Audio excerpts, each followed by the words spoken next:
Kriminalisasi menjadi istilah yang kian sering mencuat dalam diskursus di media sosial hingga ruang publik, terutama ketika proses hukum menjerat pejabat publik atau elit tertentu.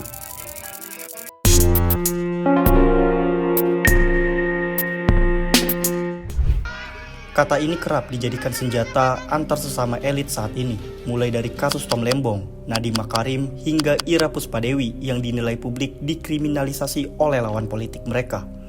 Pertanyaan mendasar pun muncul, apa itu kriminalisasi? Menurut sosiolog Surjono Sukanto, kriminalisasi adalah proses ketika negara menetapkan suatu perbuatan sebagai tindak pidana, sehingga perbuatan tersebut dapat dikenai sanksi hukum oleh aparat negara. Kriminalisasi mencerminkan kekuasaan negara dalam menentukan batas kebebasan warga sebagai keputusan politis yang membentuk relasi antara hukum dan kekuasaan. Kriminalisasi pun tak hanya menyeret pejabat publik, tetapi juga masyarakat sipil pun kerap menjadi korban. Seperti contoh Laras Faizati, warga sipil yang ditangkap karena diduga oleh negara melakukan penghasutan terkait aksi demonstrasi 2025 lalu. Pengadilan kerap kali digunakan oleh institusi negara yang mengakibatkan kriminalisasi. Hal itu untuk meredam protes dan bentuk-bentuk representasi masyarakat di ruang publik. Pengadilan pada akhirnya lebih berfungsi sebagai alat kekuasaan untuk mengkriminalisasi daripada mekanisme keadilan. Hal ini disebut political trial atau peradilan yang dijalankan dengan tujuan politik, di mana terdakwa diadili bukan semata karena tindak pidana, melainkan karena sikap atau posisi politiknya. Seperti kasus yang dialami mantan Bupati Tanah Bumbu, Kalimantan Selatan, Mardani Maming. Diduga ia juga mengalami kriminalisasi hingga kemudian ditetapkan menjadi tersangka oleh KPK pada 22 Juni 2022. Maming diduga menerima suap terkait pemberian izin usaha pertambangan atau IUP di Kabupaten Tanah Bumbu saat dia menjabat bupati. Dia diduga menerima suap dari pihak swasta setelah menerbitkan izin pertambangan. Namun, beberapa ahli bahkan kuasa hukum Maming menyebut adanya upaya kriminalisasi dari aparat penegak hukum kepada Maming. Maming pun angkat suara dengan menyebut dirinya sebagai korban kriminalisasi mafia legal.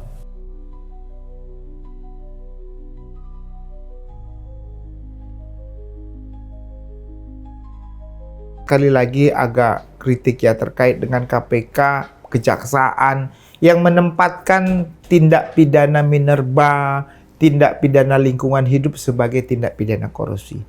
Itu tidak tepat. Kita ketahui di pasal 14 di Undang-Undang Tipikor jelas disebutkan bahwa tindak pidana lain yang mencantumkan sebagai tindak pidana korupsi maka berlakulah Undang-Undang Tipikor. Jadi tindak pidana lain itu, contohnya tindak pidana lain itu tindak pidana terkait dengan minerba, lingkungan hidup. Kalau disebutkan sebagai tindak pidana korupsi, maka barulah boleh berlaku tindak pidana korupsi. Dan baru boleh diadili di pengadilan tindak pidana korupsi.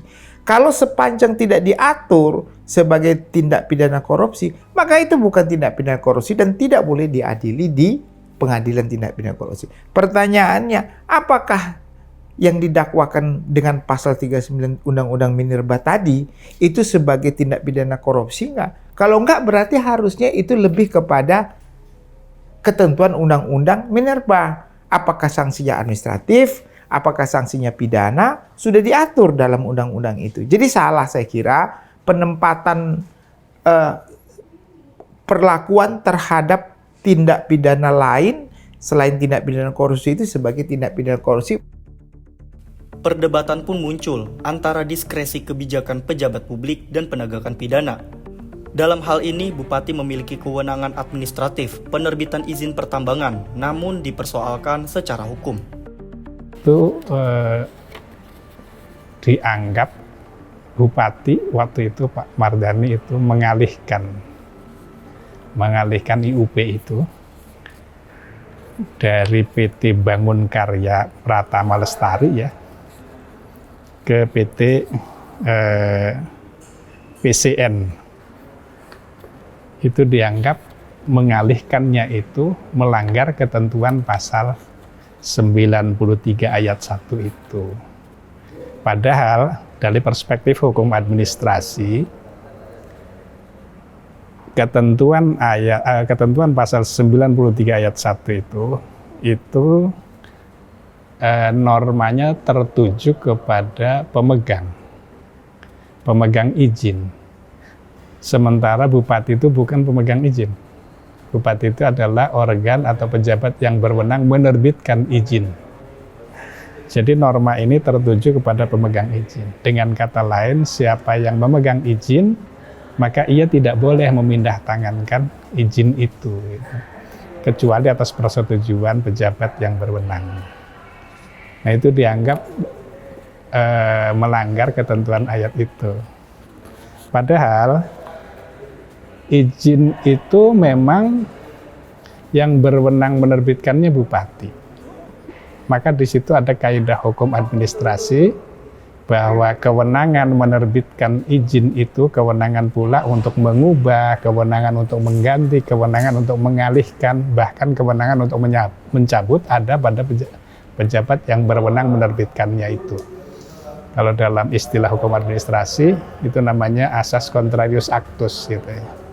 Dengan demikian maka izin yang dialihkan itu atau pengalihan izin oleh bupati itu memang sesuai dengan kewenangan bupati untuk saat itu ya, berdasarkan Undang-Undang Nomor